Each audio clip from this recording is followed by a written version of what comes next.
ठीक है।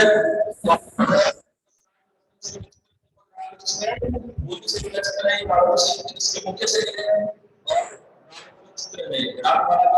एक सचित्र चित्र लिया गया है जो पहाड़ को बनाया गया है। देखो इसके समय में हुसैन अली और खातिम, हुसैन अली और खातिम ये चित्रकार इन्होंने मिलकर इसका निर्माण किया था और 1593 में 1593 में इसका निर्माण किया था। ठीक है। और इसके बाद देखो चित्र में नायक नायिका को महल में प्रेम पक्ष में दिखाया है। चित्र में नायक नायिका को महल में दिखाया गया है, ये मैंने पढ़ा था। चित्र में वास्तु और प्रकृति को दिखाया गया है। चित्र में वास्तु व प्रकृति को दिखाया है। वास्तु प्रकृति को बहुत अच्छा मनोरम चित्रण किया है, क्योंकि वास्तु के साथ से इसका भवन बनाया था। इसका प्रेम भवन के अंदर तो भवन को बनाया था वो वास्तु चाहता है और प्रकृति का भी बहुत सुंदर चित्रांकन यहाँ पर किया गया है। देखो भारत का भवन वाराणसी में सुरक्षित है। भारत कला भवन वाराणसी। देखो हाँ एक बात पूछी इस बच्चे ने वाराणसी के ऊपर पूछा था किसने? हाँ सर। देखो भारत का तो आपके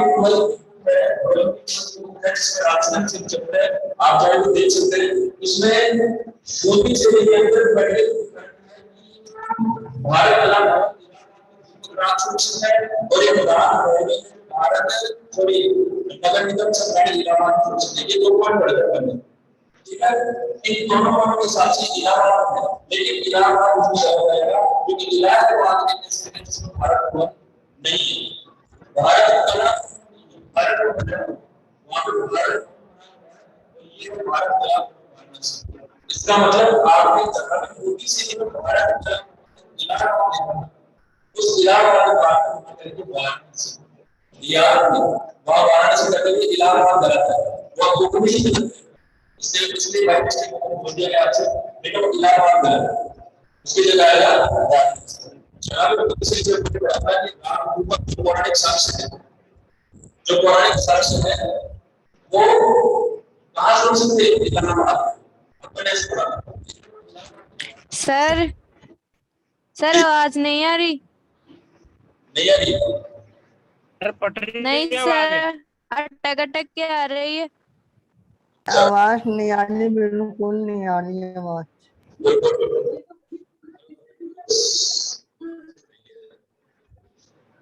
सर गूंज रही है। गूंज रही है। Yes sir. तो इसका उपाय करना पड़ेगा कुछ।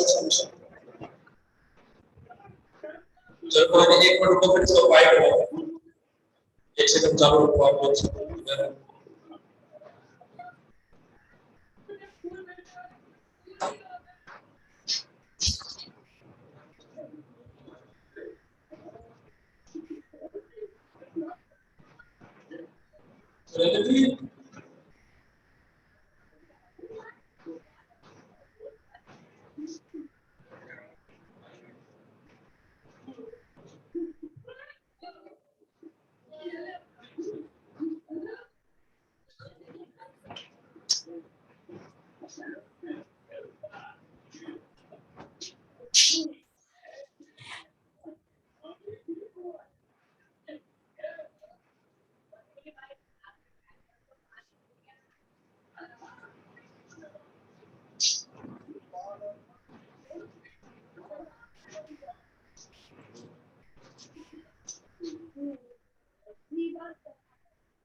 हमारी आवाज गूंज रही है सर। गूंज रही है सर गूंज रही है आवाज। नहीं आ रही। नहीं आ रही। अच्छा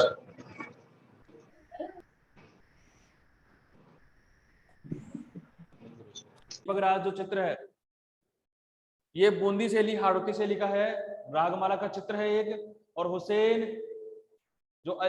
अली और हातिम इनके द्वारा बनाया गया था। वास्तु और प्रकृति का इसमें समावेश किया गया है। ये भारत कला भवन वाराणसी में है। इसका अपन ने पहले भी एक पढ़ा है, उस पहले वाले में पढ़ा था कि क्या, कि भारत कला भवन इलाहाबाद में है, लेकिन भारत कला भवन इलाहाबाद में सुरक्षित है दीपक राग, ये बूंदी से लिए पढ़ा था, लेकिन वो इलाहाबाद गलत है, उसकी जगह करेक्शन करेंगे और उसकी जगह लिखेंगे आप वाराणसी। ठीक है, इसको खास तौर पे ध्यान रखेंगे। देखो आगे अपन दूसरे चित्र की बात करते हैं, रागमाला के बाद में है। देखो रागमाला की विशेषताएं भी देख लेते हैं अपन, रागमाला की जो विशेषताएं थी वो भी एक बार देख लेते हैं। विशेषताओं में था कि रात्रि भाव के लिए आसमान में गहरा रंग भरा गया है, आसमान में गहरा रंग भरा गया है। क्यों? अधिक और गहरी रात दिखाने के लिए उन्होंने आसमान में बहुत ज्यादा रंग भरा है, गहरा रंग भरा है। वस्त्र आभूषण सुंदर हैं, इसके वस्त्र और आभूषण हैं जो वस्त्राभूषण सुंदर बनाए गए हैं, वो क्या बनाए गए हैं? सुंदर। ठीक है, ये भी इसकी एक विशेषता, ये दूसरी विशेषता। और तीसरी विशेषता की अपन बात करें तो इसमें क्या लिखा गया है कि तारों की टिमटिमाहट, मतलब तारे बहुत अच्छे से और घने तारे बनाए गए हैं। तारे जो टिमटिमाहट है, तारों की टिमटिमाहट गहरी है, मतलब बहुत अच्छे से इन्होंने तार दिखाए हैं, तारे दिखाए हैं। तारे कौन से? टिमटिमाते हुए तारे दिखाए हैं, चमकते हुए तारे दिखाए गए। तो ये इसकी तीन विशेषताएं भी हैं दीपक राग चित्र की, याद रखेंगे इसको। यहां तक किसी को कोई दिक्कत नहीं होनी चाहिए। नेक्स्ट चित्र पढ़ेंगे अब अपन, जो अपन ने कल पढ़ा था, थोड़ा सा उसके बारे में देखा था। कौन सा था? कौन सा था? विष्णु लक्ष्मी। विष्णु लक्ष्मी। नेक्स्ट चित्र था अपना विष्णु लक्ष्मी। विष्णु लक्ष्मी चित्र नेक्स्ट चित्र था अपना। उस चित्र के बारे में पढ़ा था अपन ने कि कौन सी शैली का है ये था बीकानेर शैली का। बीकानेर शैली। शाबाश, बीकानेर शैली का चित्र था। बीकानेर किसके अंतर्गत आता है? मेवाड़, मारवाड़, ढूंढार, मारुति? मारवाड़। शाबाश, मारवाड़ के अंतर्गत आता है। मारवाड़ शैली की मुख्य शैली कहलाती है बीकानेर शैली। ठीक है, ये था। और इसका निर्माण किसने किया था? रुकनुद्दीन ने। रुकनुद्दीन ने इसका निर्माण किया था। ठीक है, याद रखेंगे इसका निर्माण किया था रुकनुद्दीन ने। और रुकनुद्दीन मुगल चित्रकार अली रज्जा का शिष्य था। अली रज्जा जो था चित्रकार, उसका शिष्य था। कौन? रुकनुद्दीन अली रज्जा का शिष्य था। ठीक है, इसके बाद में अपन ने पढ़ा कि इस चित्र में स्वर्ण आसन पर विष्णु और लक्ष्मी को विराजमान बनाया गया है। इस चित्र में स्वर्ण आसन पर विष्णु और लक्ष्मी को विराजमान बनाया गया है। इनके चारों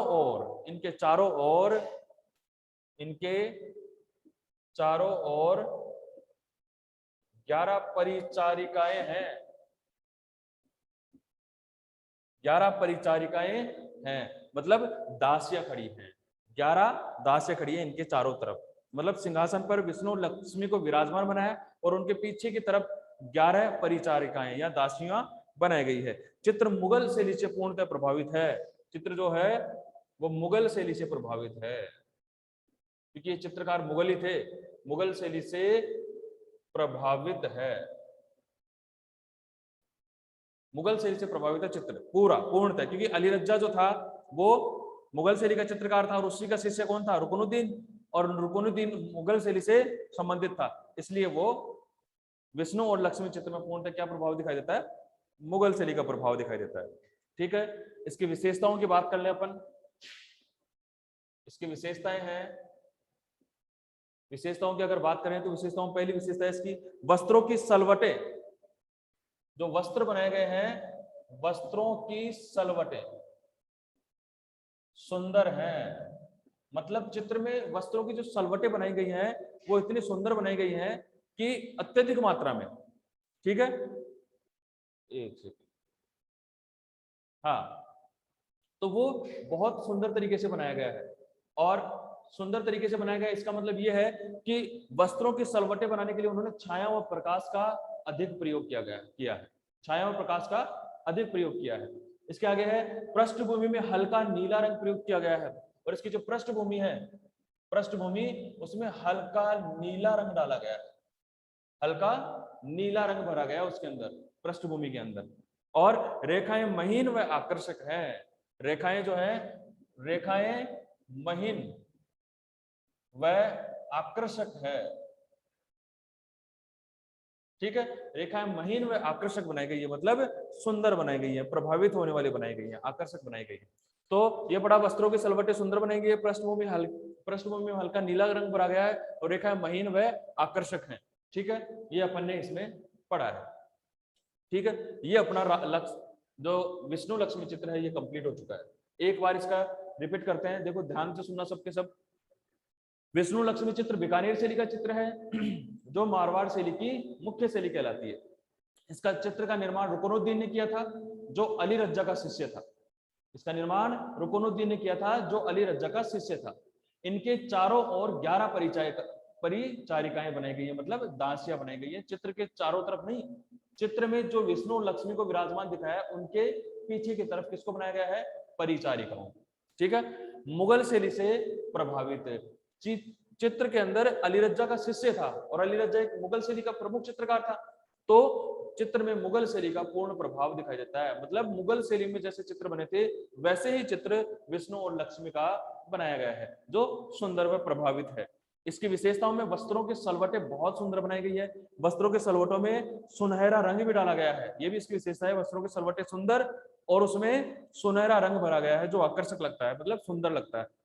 इसके साथ ही पृष्ठभूमि में हल्का नीला रंग प्रयोग में लिया गया है। जो इसकी पृष्ठभूमि है उसमें हल्का नीला रंग प्रयोग में लिया गया है। रेखाएं महीन व आकर्षक हैं, मतलब रेखाएं बहुत सुंदर बनाई गई हैं और बारीक रेखांकन किया गया है। ऐसा नहीं कि मोटी रेखाएं बनाई गई, मोटी लाइन बनाई गई, नहीं, बहुत बारीक रेखांकन इसके अंदर किया गया है।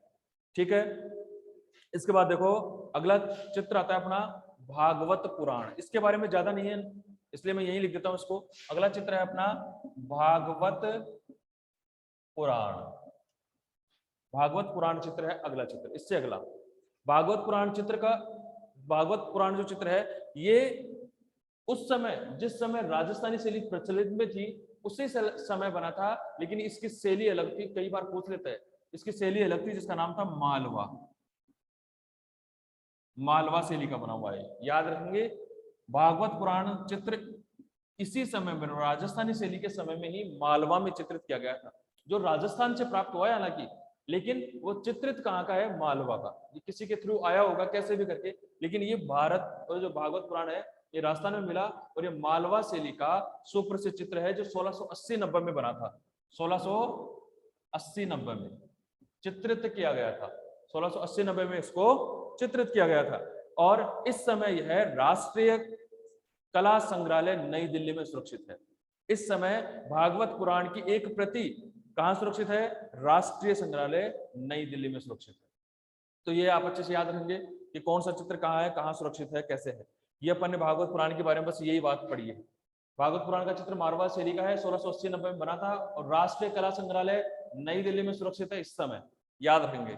ठीक है, यहां तक किसी को कोई समस्या है तो बोलो फटाफट। देखो अगला अपन टॉपिक पढ़ते हैं। ये सारा समझ में आ गया आप लोगों को। अगला टॉपिक पढ़ते हैं। अगला चित्र है मारू रागिनी।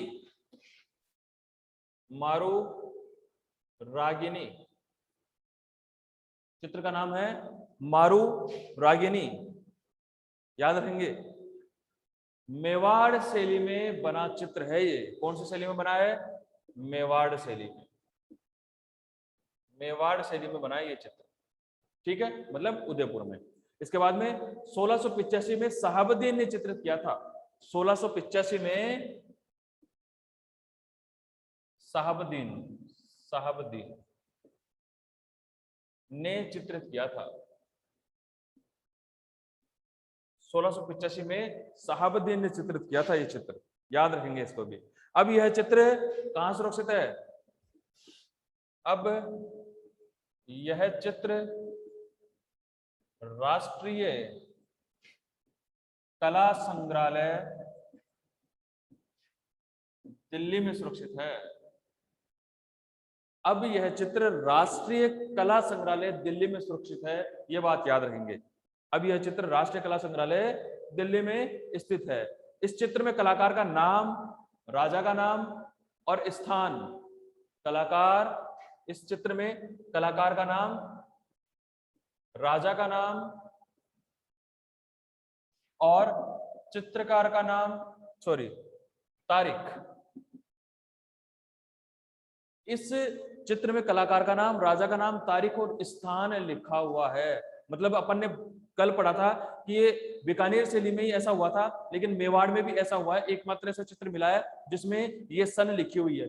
हालांकि इस चित्र को शहाबुद्दीन ने बनाया था, तो चित्रकार के माध्यम से ये कह सकते हैं कि इस चित्रकार पर बीकानेर शैली का कुछ प्रभाव हो, इसलिए इसने ये चित्र लिख दिया हो, ये नाम वगैरह लिखा हो, ऐसा कुछ इसमें लिखा हुआ है। लेकिन याद रखेंगे बीकानेर शैली में एक ऐसी शैली है, कभी पूछ ले कौन सी शैली में कलाकार अपना नाम, पिता का नाम और तारीख लिखता था, तो बीकानेर शैली ही आएगा।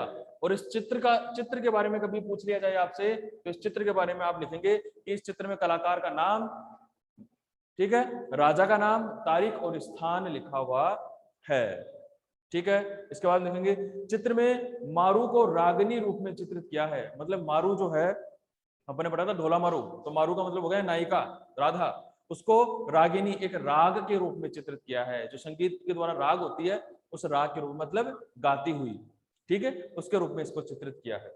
जो गाती हुई कैसे, ऊंट के ऊपर बैठ के कहीं जा रही है और कुछ राग गा रही है, वो इससे संबंधित चित्र है। ठीक है, देखो इसमें, इस चित्र में एक श्लोक अंकित है। याद रखेंगे, जिस चित्र बना हुआ है इसमें एक श्लोक लिखा हुआ है। श्लोक ऊपर ही ऊपर, चित्र के ऊपर ही ऊपर एक श्लोक भी लिखा हुआ है इसके अंदर, वो भी आप लोग ध्यान में रखेंगे। मारू रागिनी के साथ रहने के लिए संघर्ष करते दिखाया गया है। चित्र में रिश्तेदार, लड़ाई, दुख, दुर्घटना आदि सुंदर चित्रित है। देखो इस चित्र में क्या दिखाया गया है कि मारू अपने ढोला के साथ जाने के लिए प्रेरित रहती है, उत्साहित रहती है। उसमें ढोला और प्रेमी दोनों हो सकते हैं, ठीक है, उत्साहित रहती है। इसके लिए इसके रिश्तेदार, इसके घर परिवार आदि के लोग लड़ रहे हैं, उसको पड़ोस में मतलब पास में, तो उस चित्र में पास में उसको सुंदर चित्रित किया गया है। लड़ते हुए का सुंदर चित्रित किया गया है, उसको जाते हुए का, इसमें ऊंट पर बैठकर जाते हुए चित्रित किया गया है, भाई भागे जा रहे हो, ठीक है। तो उसमें ऊंट पर बैठते हुए भागते चित्रित किया है। भागते हुए के ऊंट के पैरों की गति दिखाई गई है चित्र में। भाई चित्र में ऊंट की गति ऐसे दिखाई गई है कि ऊंट के पैरों को गतिमान, जिससे ऐसा लगे भाई हाँ ये दौड़ रहा है, तो ठीक है। तो मारू ऊंट पर बैठ के दौड़ते हुए चित्रित की गई है। इसके अंदर पास में ही इसके रिश्तेदार वगैरह लड़ रहे हैं, लड़ाई कर रहे हैं, ये इसमें चित्र में है। चित्र में दोनों को ऊंट पर बैठ के भागते चित्रित किया है, ये मैंने आपको बता ही दिया है। एक बार वापस रिपीट कर रहा हूँ। मारू रागिनी चित्र में इसकी कहानी यह है कि एक ढोला और मारू के जैसे ही एक मारू होती है जो नायक होता है, और नायिका नायक के लिए जाने के लिए तत्पर रहती है, जिसकी वजह से आसपास के लोग लड़ते रहते हैं, इसके घर वाले रिश्तेदार लड़ते रहते हैं, और ये ऊंट पे बैठ के भागते रहते हैं। तो ऊंट पे बैठते हुए को भागते चित्रित किया है इन दोनों को, ठीक है, सही है। मेवाड़ शैली का चित्र है, 1685 में शहाबुद्दीन ने बनाया था। अब यह चित्र राष्ट्रीय कला संग्रहालय नई दिल्ली में सुरक्षित है। कलाकार का नाम है, तो इस चित्र में कलाकार का नाम, राजा का नाम और तारीख और स्थान लिखा हुआ है। इस चित्र में ऊपर ऊपर एक श्लोक भी लिखा हुआ है। अपना टाइम इतना ही है, आज टाइम कंप्लीट हो गया अपना। कल इसको एक बार और देख लेंगे, आज बहुत कम पढ़ पाए, दुख है इस बात का, ठीक है। लेकिन कम इसलिए पढ़ पाए कि अपने टेक्निकल मिस्टेक हो गई थी। तो अब नेक्स्ट में क्लास में अपन अच्छा पढ़ेंगे।